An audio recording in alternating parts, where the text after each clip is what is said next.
the top 20 mind-blowing examples of the Mandela Effect. This is a suggestion via Discord. Let's go ahead and jump into it. Let's see what this takes us. Coming from the channel Watch Mojo. What is real? Welcome to Watch Mojo, and today we're counting down our picks for the top 20 craziest examples of the Mandela Effect. All right, let's go. For this list, we're looking into the strangest instances of collective false memories, otherwise known as the Mandela Effect. And no, this list isn't one itself. We did do a version of this already. We're just adding more entries. All right, let's go. It's time to bring her in, George! Number 20. It's a beautiful day in the neighborhood. Your childhood might not look the same after this. As we all know good and well, Mr. Rogers' Neighborhood always began with its titular host singing its theme song. It's a beautiful day in this neighborhood, a beautiful day for a neighbor. This much is true, but that well-known opening line, "It's a beautiful day in the neighborhood," not so much. Although it doesn't scan quite as well, it's actually a beautiful day in this neighborhood. You're but right. How did we all miss this when we've heard the song so many Hey, I didn't miss it.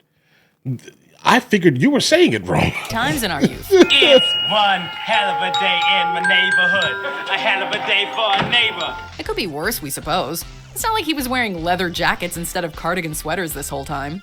Number 19, Fruit of the Loom's logo. Fruit of the Loom is a clothing company renowned the world over. Its logo is similarly famous, showing fruit spilling out of a cornucopia. Or at least that's what many of us remember it as being. In fact, the logo doesn't contain a cornucopia at all. Okay, what do you mean? Maybe an old logo has it, right? Nope. Versions of the logo dating back over 100 years lack the cornucopia too. So why do so many people associate a cornucopia with Fruit of the Loom? Even parodies and references to the Fruit of the Loom logo contain cornucopias, but not the genuine article. Number 18. What are you talking about? What does that mean? Excuse me? No. The Fruit of the Loom logo has it in black letters, right, with the trademark, right, and a little circle on the side, and 100% has a cornucopia. I don't like this game, guys. The Monopoly Man's Monocle. The board game Monopoly features a memorable mascot named Rich Uncle Pennybags, also known as the Monopoly Man or Mr. Monopoly. He's famous for his suit, top hat, and large mustache. However, people are divided on whether or not he wears a monocle. Yes. In fact.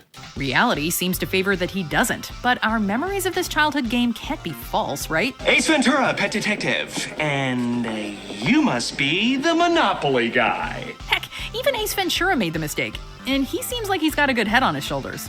Could it be as simple as conflating the Monopoly Man with other rich fat cat mascots like Mr. Peanut? Yeah, that's what it is. Well played. Or has someone bought up all our memories?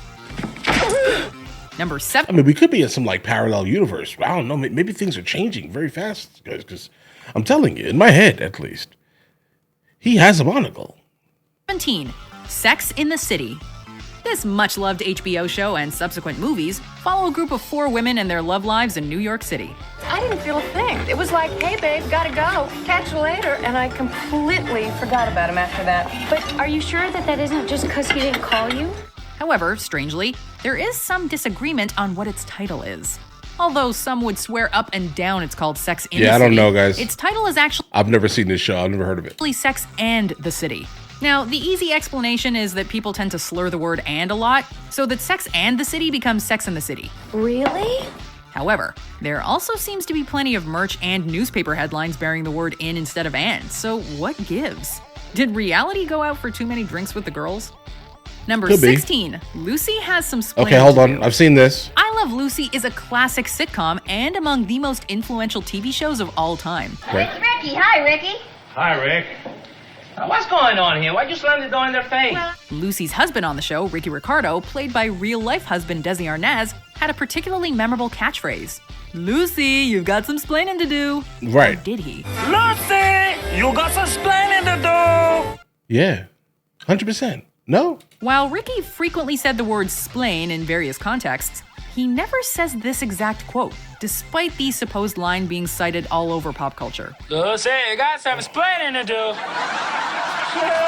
It could just be a summation of Ricky's frustration with Lucy's antics distilled into a catchphrase that never was. Okay. Number 15, Oscar Meyer versus Guys, I'm gonna be honest here. This game that we're playing right now is giving me a slight headache. Oscar Meyer. An American meat company, Oscar Meyer has remained a fixture of pop culture thanks to its recognizable logo, famous Wienermobile, and several catchy jingles.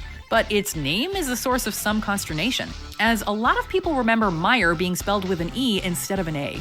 Oh, I wish I were an Oscar Mayer wiener. That is what I truly like to be. Okay, no, that's a weird News one. clippings can even be seen spelling it M-E-Y-E-R. So is it just a case of the alternate spelling being more common, leading to misspellings? Could be. My baloney has a first name. It's O-S-C-A-R. My baloney has a second name. It's M-A-Y-E-R. You'd think with one of its jingles having lyrics literally spelling out the company's name, though, it would be impossible to get it wrong. Right, But no, there we're getting are it those wrong, who I'm swear sure. the lyrics have changed since they were younger. Number 14, Mirror, Mirror on the Wall. Okay, that last one wasn't that bad. In this seminal Disney animated film, the villainously vain queen famously possesses a magic mirror. To call on it, she says, "Mirror, mirror on the wall, who is the fairest one of all?" Except that's not the line in the Disney movie. Magic mirror on the wall. Who is Magic the fairest mirror. of all? In Snow White and the Seven Dwarfs, the queen says magic Magic mirror on the mirror. wall. This is a strange case because the original fairy tale has her say mirror, mirror. It's just the Disney version that's different. Mirror, mirror on the wall, is this not the most perfect kingdom of them all? Magic mirror. What do you mean by that? This could simply be a case where people are conflating the fairy tale and the Disney film, but even so, it's odd that something as popular and well-known as Snow White wouldn't be better remembered. Mirror, mirror on the wall, who's the fairest of them all? So there was even a movie named Mirror, Mirror, guys. What's going on here? Number 13, Curious George's Tale. He doesn't have a tail. Curious George is a monkey and the star of many children's books and television series. Hey, George! Perfect kite flying weather, huh? Given how long the character's been around, many are surprised to realize that he doesn't have a tail. No. After all, George is a monkey, and most monkeys have tails. Right. Apes generally don't, by the way. And Curious George is repeatedly referred to as a monkey. Could the common confusion between the two sets of primates be the root of this Mandela effect? Or has reality changed the features of George's posterior? Whatever the case, we are certainly curious to find out. Guys, let me know in the comments for a second here. Like, seriously, let me know if you think or have thought or believed, at least, that Curious George had a tail. Because I've never heard that in my life. That sounds really weird to me, guys. All right, maybe I'm from a different, in fact, universe. Number 12, Mona Lisa's Smile. The Mona Lisa is arguably the most famous painting in the world and has been discussed and dissected for half a millennium. From the strange phenomenon of her eyes appearing to follow you to her enigmatic smile. However, for some, the latter is especially mysterious, since there are many who claim that she didn't used to be smiling at all. Granted, it might just be that those exposed to the painting at an early age got better at reading her expression. Still, that so many people could be confused about one of the most studied pieces of art ever made seems odd. Number 11. Okay. Hello, Clarice. When Dr. Hannibal Lecter greets Agent Clarice Starling from his cell, a lot of us remember him saying, "Hello, Clarice," in that chilling tone. After all, that's the quote that everyone references all over pop culture. Good evening, Clarice. Yet, in reality, Dr. Good Lecter evening. never says this quote in The Silence of the Lambs, Okay, that's absolutely just odd. even if he Actually. approximates it in the sequel. Is this Clarice? Well, hello, Clarice. He says good morning to her and even good evening, Clarice, but never that infamous quote. So, are people simply misquoting the film because hello works at all hours of the day? Yeah, probably. That's probably how it bled into pop culture. Or is there a more sinister explanation at work? Number 10, Pikachu's tail color. The adorable yellow, red-cheeked Pikachu acts as the mascot to the massive multimedia Pokemon franchise. Pika, pika, pika, pika. With its image plastered on practically everything Pokemon, you'd think that its features would be burned into the brains of generations of adults and kids alike. But there are those who are convinced that Pikachu's tail, like its ears, used to have black on the end. Because of this misconception, there are plenty of images available that feature Pikachu with a black tail, so that could be to blame. Pikachu! Okay, now that you said it, his tail, he did have like a black tip tail. Now that you said it, okay. Didn't know where we were going with this one here, but I did think that the original image, like looking at it right now, still looks, odd. I feel like it was missing something. And yeah, I think it's missing the black tip on the tail, guys.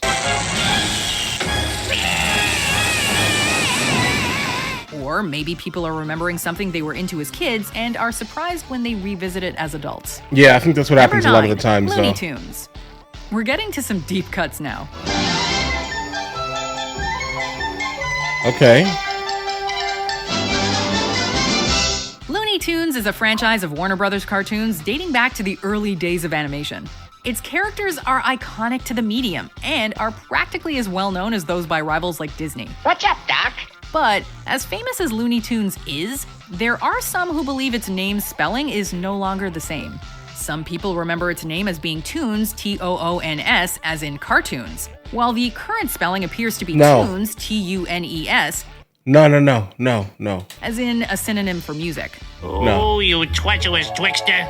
The fact that its sister series is called Merry Melodies lends some weight to the musical spelling, and the fact that the words are homophones does mean confusion would be easy. Still, stranger things, right? Number 8. Yeah, that's definitely a weird one. I never heard that. I never even thought that it was spelled any other way than how it is actually spelled, guys. Tinkerbell writing the Disney logo. Walt Disney's Disneyland. When you wish upon a star. Considering how big Disney is, they sure have a lot of us misremembering their properties. During a lot of Disney animated features... Yeah, because, guys, they used to be absolutely iconic. I wouldn't say not so much anymore. They're basically terrible now. But before, back in the day, they were great. They sure have a lot of us misremembering their properties. During a lot of Disney animated features, the introduction usually features the Disney logo, with its iconic castle and the name in distinctive loopy handwriting. However, many fans seem to recall the character Tinkerbell from Peter Pan appearing in these intros. No. No. Although Tinkerbell has appeared in several variants of this sequence, a lot of us remember her using her wand to write out the word Disney before dotting the I with sparks. Despite many similar versions, none of them quite get it the way it's described. Yeah, okay, I'll push the thing. Chalk this one up to magic? Number Maybe. 7. Yeah, I'm gonna go ahead and say that. Now that you said that, how about this? A couple of these, once they say what people remember, that almost immediately sparks something in my head and says, you know what? I think that did happen. But keep that in mind. I mean, guys, we could be running into some type of social contagion type of thing, guys. But play it again, Sam. As one of the titans of cinema, Casablanca has a host of memorable lines from He's looking at you, kid. to But what about us? We'll always have Paris. Yet one of its most quoted is never actually spoken in the movie. The line, "Play it again, Sam," a directive to the piano player to play as time goes by, is often associated with Humphrey Bogart's character Rick, yet he never says the words. Play it. Yes, boss. A few lines come close, but the exact phrase is not in the movie. It could be that in the pre-home video days, people just misremember the line. But still, you'd think a film buff like Woody Allen would know it, and he named a movie after a misquote. Number 6, "Beam me up, Scotty." Okay, hold on. This line is as synonymous with Star Trek as "Live Long and Prosper." Yes. It's just a little weird that no one in the show or films ever actually says it. Scotty, beam me up. Most often attributed to Captain Kirk, this exact phrase is not spoken by anyone in the franchise. Although, in fairness, similar wordings like "The Voyage Home, Scotty, beam me up" were used from time to time. Well, beam me up, Slappy. What is that? Scotty. News radio. Geek test. But Guys, listen, I'm absolutely a Trekkie. I've seen basically everything that exists around Star Not a super fan of that series though. The Origin, I've never actually sat. Well, no, I've tried to watch it, but there's something missing, and there's mostly special effects and modernity. I think. I don't know. I just generally have a hard time watching old things. Maybe I'm broken potentially, guys, but I've actually never heard anyone say it. Why does this misattribution have the omnipresence of Q? Do people just like the sound? We got Q Did someone references? tamper with our timeline, or did a transporter accident send some of us into a mirror universe? Yeah, somebody definitely tampered with our timeline. Number 5, Nelson Mandela's death. This is the memory that gives the Mandela Bro, if you say that he's alive, I'm telling you right now, I quit. Effect its name. South African President Nelson Mandela spent 27 years in prison before being released in 1990. 1990. Or was he? A great number of people seem to remember Mandela dying in prison and reading about this fact in textbooks or seeing it on the news. What? Even Mandela's actual death in 2013 from a respiratory infection did little to quell the uneasy feeling in people's minds that something about the world or their minds had been altered. Number 4. Okay, but did you see like videos of him moving around in like the year 2000? Okay. I have no idea, but if that's the case, Life is then like maybe, a box of chocolates. Maybe. While sitting on a park bench and offering candy to strangers, Forrest Gump famously says that his mama always felt, quote, life was like a box of chocolates. It's an iconic phrase, but one we're likely all guilty of misremembering. Life is a box of chocolates, Forrest. You never know what you're gonna get. In fact, his mama, and thus our simple hero, said that, quote, life is a box of chocolates. It's perfectly plausible that people have merely altered the quote to be more general, and Could thus be. give it more currency, but it's still strange that we all get the most memorable line in the movie wrong. Life is like a box of chocolates. The smoking man from X-Files. Great show, guys. Keep this in mind also here. I just recently saw Forrest Gump for the first time, I think like 2 years ago, a year ago or so, guys. Amazing movie. I hear what she said because culturally it wasn't in me, from the beginning of time, I'm guessing. Yeah. Say the quote like that in flashbacks. Number 3, Luke, I am your father. The immortal line I also just saw this film. is more mortal than you think. He told me you killed him. No. I am your father. Yeah. Everyone who's ever heard of Star Wars knows this quote. Yet in the actual film, Darth Vader says to Luke, no, I am your father. Countless pop culture references and legions of dedicated Star Wars fans still manage to somehow get this quote wrong. Okay. You killed my father. No, Buzz. I am your father. What is this? What's the deal? Have we all just misquoted it because Luke provides more context? Or have some of us come to this reality from far, far away? Luke, I am your father. Tommy boy. This isn't the only Star Wars example of the Mandela Effect either. Just check out C-3PO's leg sometime. Number 2, starring Sinbad Shazam. Quick question, who starred in the 90s movie about a genie? Shaq. Some of us correctly recall it being NBA star Shaquille O'Neal, Yeah, Shaq. who had a sporadic movie career throughout the 90s. However, And a rap career. others believe the star of the film in question was the comedian and actor Sinbad, who starred in a number of children's films during that same time period. Okay. Racism! That's what Jesse Jackson was talking about. Others also believe this non-existent film starring Sinbad was called Shazam rather than Kazam, which they claim is something else entirely. What? Are people What? conflating multiple movies in their minds? I think so. If only we had a genie to magically solve this mystery. Yeah, it was definitely Shaq, bro. It was Shaq. I don't know what you're talking about. Sinbad? No. Before we continue, Wrong. be sure to subscribe to our channel and ring the bell to get notified about our latest videos. You have the option to be notified for Berenstain Bears. You know that series of slightly saccharine children's books about a family of bears and the cartoons based off them? What were they called? The Berenstain Bears are remembered by many as part of their childhoods. However, they aren't the Berenstain Bears at all. They're the Berenstain Bears. The Berenstain Bears. The Berenstain Bears. No, I don't believe The it. explanation is that names that end in Steen are far more common Stein, than those that end in Steen. Stain. And a lot of us were exposed to the stories as kids and misread or misheard the titles Bro, I saw the spelling right here, and I still pronounced it the Berenstain. multiple times. Yeah. While some of us can shake it off, for others, this is a stain on reality. Right. All right, guys, listen.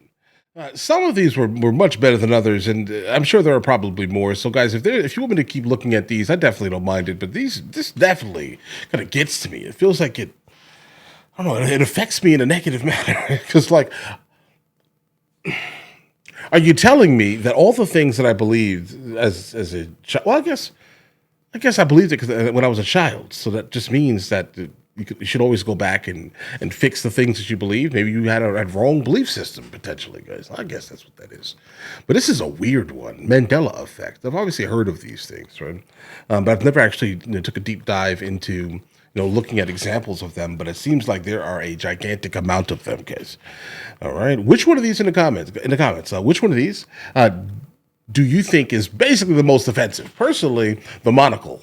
There was 100% a monocle on the rich guy's face from the game Monopoly.